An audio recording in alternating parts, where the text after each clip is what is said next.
drafted.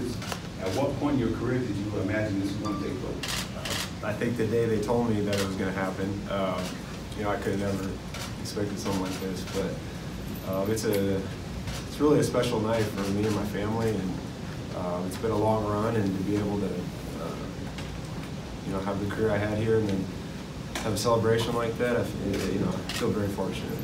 That kind of goes without saying, but it's amazing for me. Jenny? Hey, Nick.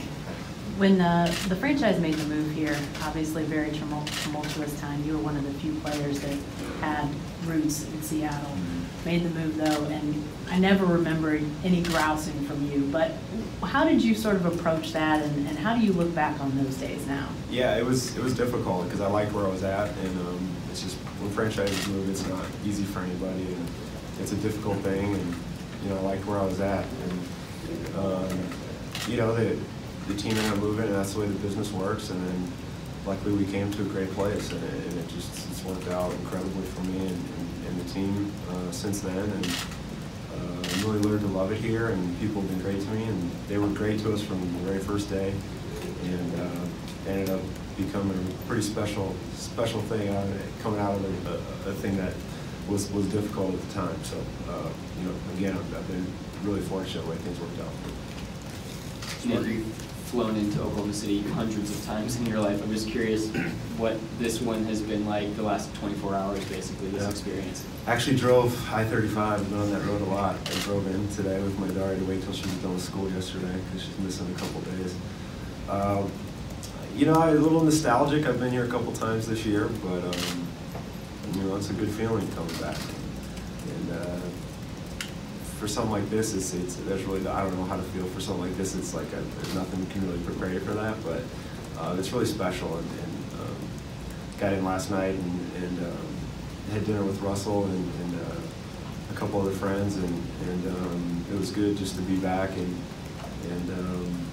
you know, coming into the arena tonight's been a lot of fun. So it'll be an awesome night. It'll be a lot of fun. Nick, you're known as a guy that kind of established the culture here, along with Russell and Kevin and others. What would you like people to know what that culture is? How do you establish it? What is that? You know, for me, it was just doing my job, and you know, whatever experiences I had before I got here, the way I viewed playing and my job as a basketball player was to do as much as I could and do whatever it took to the best of my ability to help the team win. And I think you just do that day after day, and I think that's what the culture is here, is just doing the work day after day. And we started from scratch. Everybody knows the story, but we weren't very good, and we had a lot of things to prove, and we just did it by doing the work, you know, over and over again. So I think that's kind of what it is there's really no magic to it, but you have to be able to accept responsibility and do the work.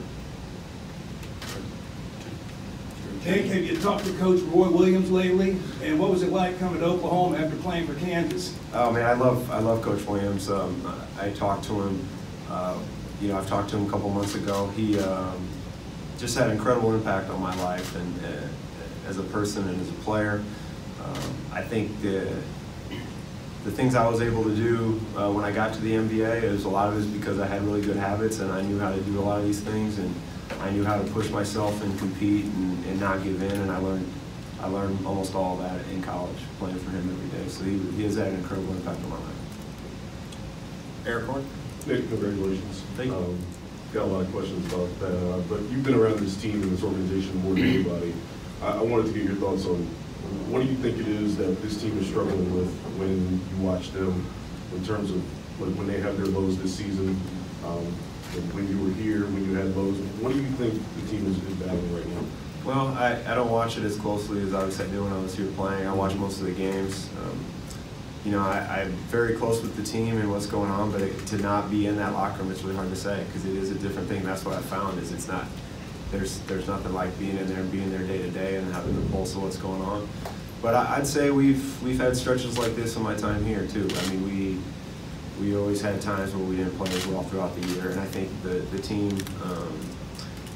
what I like about this team is it seems like we got our edge back, and it reminds me more of Thunder basketball. And I think we didn't have that at the end of last year. I don't think we had it in the same way that we had always had it before, where the team just comes out and competes and plays, and I think it's been a good year. But it's they're struggling now, and that's part of it though. It's a long haul, and I think this time of year sometimes you can have some downtime where you don't play as well, but hopefully they can get it going here towards the end. Follow-up.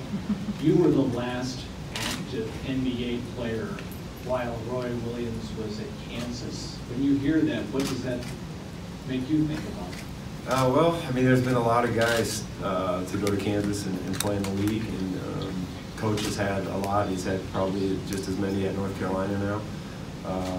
But I think, like I said earlier, I think he just playing there and playing in that program and prepared us for a lot. And so there's been a lot of guys that come through there and have had a lot of success. And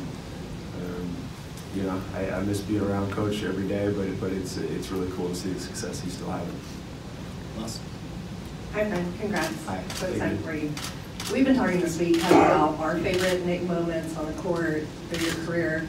Now that you've had some time off, have you had a chance to think about any favorite moment? Like, I always loved watching you battle Zebo, or anybody in particular that you loved going against during your career.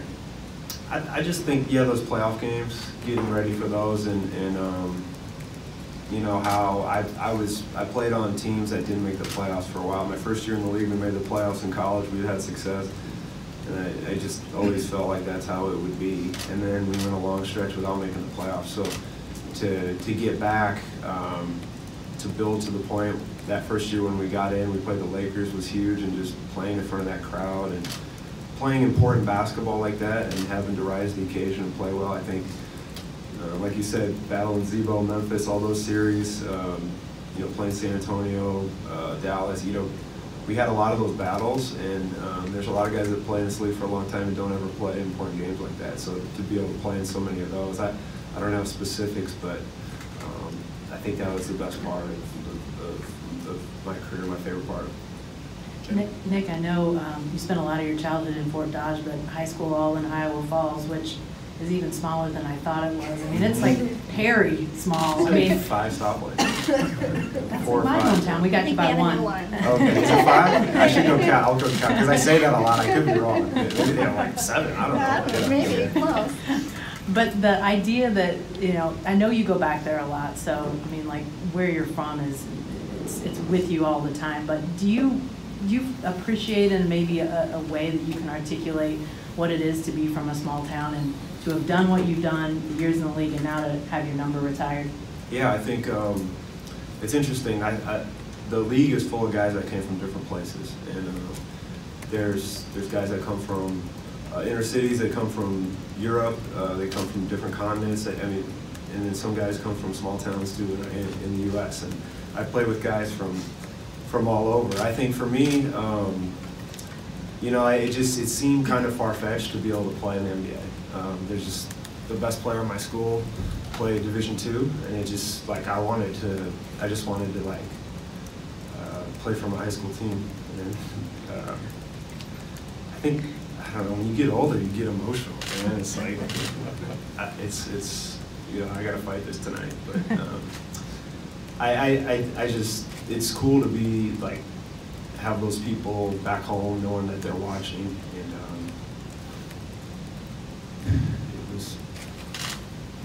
it was just always important for me to like try to represent them. Nick, it made headlines that Kevin Durant was going to be here. What does it mean to you to have him back here in Oklahoma City? It means a lot. I know it's not easy for him, just logistically to get here, and then also for him personally with leaving the team and all the things that come around that media attention. But it means a lot, and we talk a lot about this story, building this team here, and he was here for all of that, and he did as much as anybody. So he's a guy that I played with, 8 years, like as long as almost anybody, and we have a ton of memories together, a ton of those battles together, those shared battles, and it meant a lot to me. It'd be cool to see him tonight. Nick, now that you're in this new role, I know it's a little, you're still trying to iron out exactly what you're doing, but what do you think the biggest impact is that you can make now after your playing career?